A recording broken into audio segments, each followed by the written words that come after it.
মনে আছে বাদাম কাকুকে? বিখ্যাত ভাইরাল গায়ক এবার মন খারাপের গান বাঁধতে চলেছেন ভাইরাল বাদাম কাকু ভুবন বাদ্যকর। কেমন আছেন এখন ভাইরাল বাদাম কাকু? খোঁজ নিল লোকাল 18 বাংলা। ভাইরাল বাদাম কাকু এবার মন খারাপের সুরে।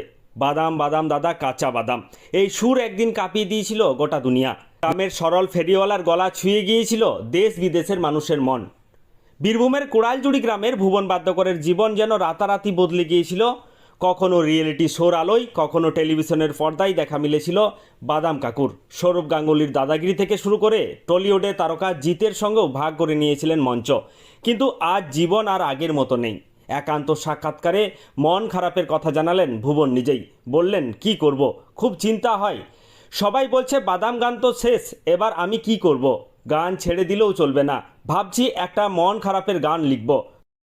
গানটা হবে ঘরে বসে মন খারাপ করে, আশা আছে আমি কি করব এবারে, এভাবেই কিছু লিখতে চাই।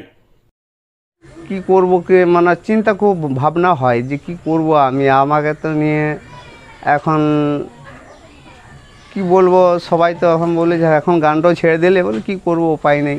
যেমন ওই পুরাতন গানগুলাই আছে, আর একটা ভাবনা চিন্তা করেছি যে একটা বাঁধবো, যে ঘরে বসে মন খারাপ করে, এইভাবে আমি একটা গান লিখব। আশা আছে আমি কি করব এবারে, ঘরে বসে মন খারাপ করে, এইভাবে আমি একটা গান লিখব।